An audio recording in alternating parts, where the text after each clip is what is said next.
Number 5, not managing up. Now, this is one of the biggest and hardest things to really recognize, is that you now may be working for a different boss than you were before as you got promoted, or you may be working for the same boss, but he has or she has new expectations of you because now you're at a higher level.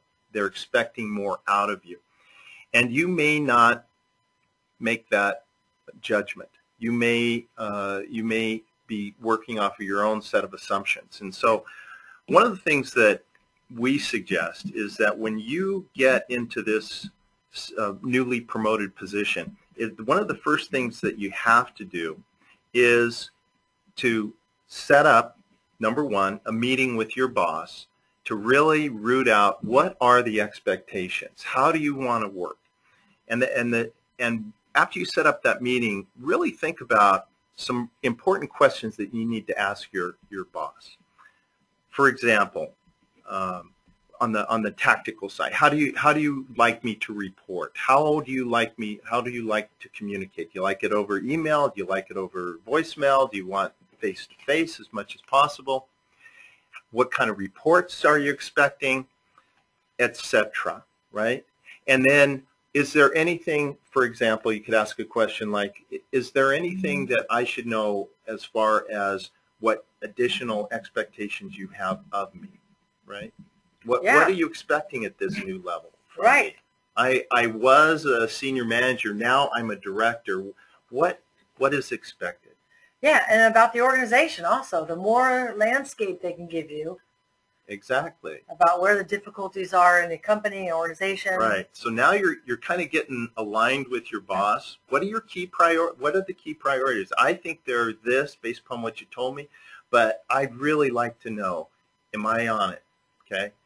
And then number 3, the third step here is that check in after a few weeks, see how you're doing, make some course corrections, make sure that you're having this interchange with your boss, that you're managing the relationship, you're managing the communication strategy, and you're also essentially being able to see further into the organization. Yeah, I want to make a comment on that about the cross-functional part, because how many times have we heard someone saying they're doing what their boss says, they're doing what their boss says, hey, ignore that group. Maybe it's regulatory that they're telling them ignore, or whatever group. If your boss is telling you to ignore other groups, you need to think for a minute and look at that, because that is, in other words, there's bad habits all around us, and we need to really keep a 360 viewpoint that all of the organizations matter. Great. So Laura, we're going to do a polling question right now. And while I launch the polling question, maybe you could ask the audience this question. Right. So out of the first 5 traps that we've talked about, which have you witnessed the most often? 1, failing to build momentum by missing the early win opportunities, or getting suckered into office politics before understanding the invisible currents of the political landscape. 3, failing to upgrade known chronic poor performers before they start to reflect on you. 4, not building a strong team to complement and support your strengths and weaknesses. And 5, not aligning with management expectations. Okay, so you should see this on your screen. You should be able to vote. So please take a moment and just pick 1 or 2 of these that you've seen before, and just get a little feeling from the audience. Okay, so I am going to close that and share that with the audience. And Laura, what do you think? The top 2 are really the ones that most people are seeing.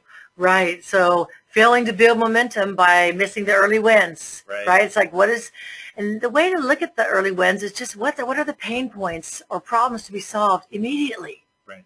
Right.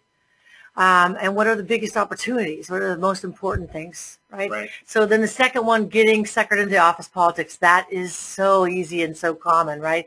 You're in a giant family, and it's subtle. Hard to be aware of all the things that are going on and what's going on behind scenes and how much to pay attention to.